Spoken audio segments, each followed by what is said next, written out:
पत्नी रहूंगी तो आज भी आप गधी हो, और मृत्यु के उपरांत आप स्वयं कह रही हो कि मैं गधी योनि में जाऊंगी, और फिर आप इज्जत की फिर भी ठेकेदार बनी बैठी हो। क्या की इज्जत तेरा जब 14 खत्म करेगी। इतनी वार्ता हो ही रही थी तभी इंद्र आ गया।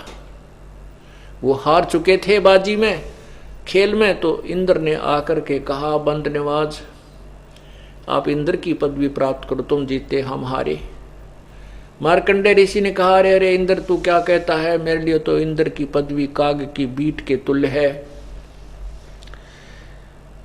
ये तो बेटा थोड़े से समय के लिए सुख है तुझे, 72 चौकड़ी युग पूरा होने के बाद तू पशु योनि में जाएगा। छोड़ दे साधना को, मैं तुझे दूसरी साधना बताता हूं ब्रह्मलोक की।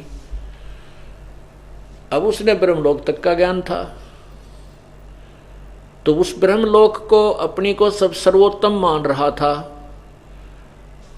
इसलिए इंद्र को प्रेरणा कर रहा है कि आजा छोड़ दे इस साधना को, तू पशु बनेगा, ब्रह्म मट्टी होगी तेरी, और तुझे ब्रह्मलोक की साधना बताता हूं। अब पुण्यात्माओं, आज किसी राजा ने, छोटे से एमएलए मंत्री ने कह दे तू मंत्री पद छोड़ दे, आजा तेने भक्ति भगवान मिलाऊं, भगवान की राह बताऊं, ने कहना फिर देखेंगे।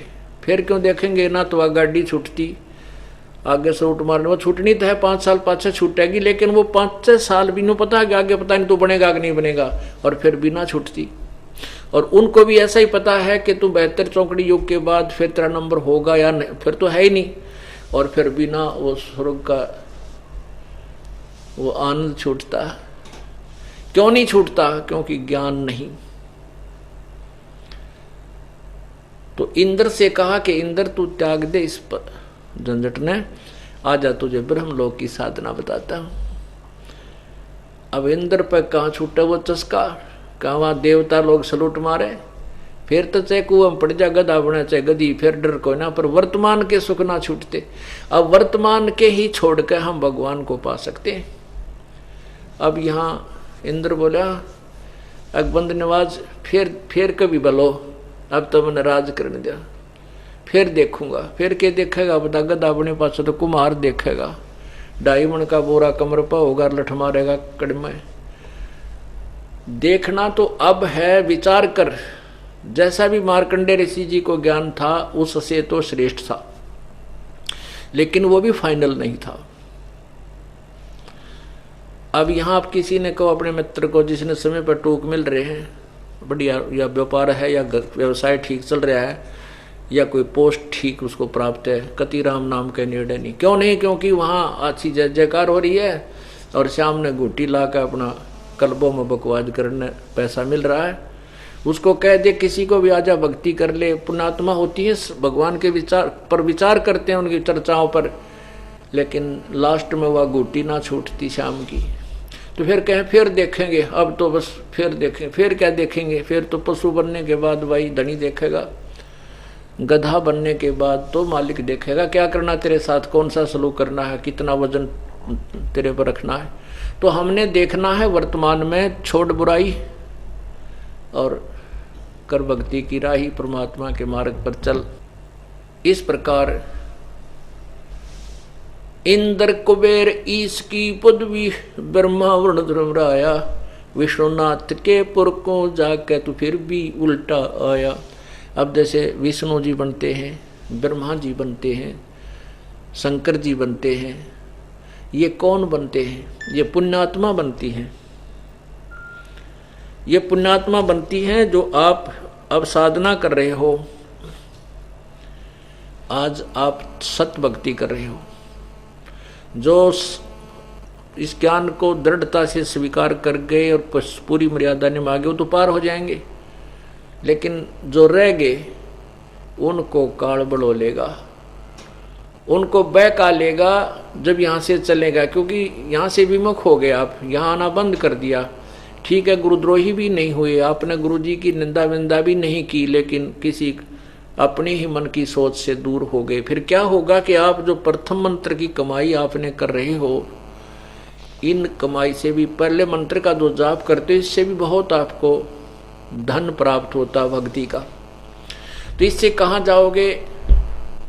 जैसे ब्रह्मा जी का जाप आप करते हो, ब्रह्मा के लोक में जाओगे, वहाँ आपको देव बना देगा इस कमाई कि तो महादेव वहाँ बड़े अच्छे कोई अच्छी पोस्ट दे देगा, इंचार्ज बना देगा नाचने गाने वालों का।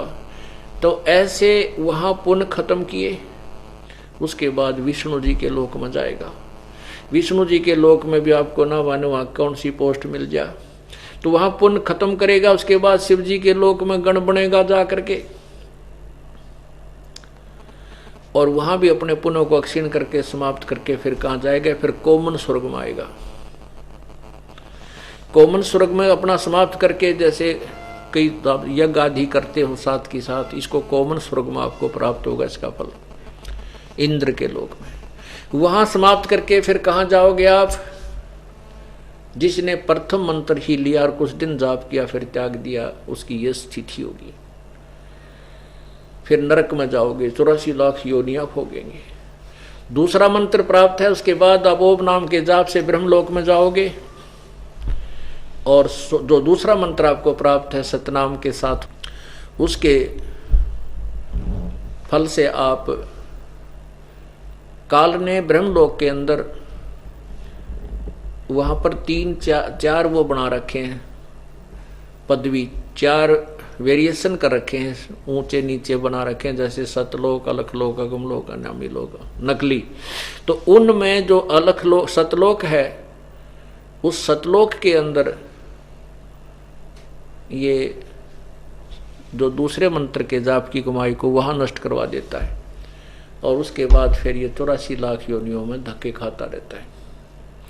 तो उन्हीं में से फिर पुण्य आत्माएं होती हैं, उन्हीं में से आप में से ही एक किसी को ब्रह्मा सेलेक्ट कर लेता है, किसी को आत्मा को विष्णु, किसी को शिव, तो उन्हीं को अपने घर जन्म देता है अपनी पत्नी के संयोग से।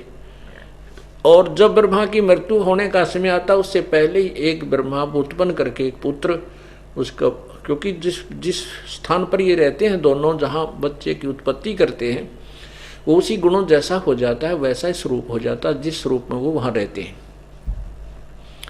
तो उसको पहले ही उत्पन्न करके बेहोश रखते हैं, उस ब्रह्मा के मरते ही दूसरे को वहाँ छोड़ देते हैं। ऐसे अपना सृष्टि क्रम जारी रखते हैं।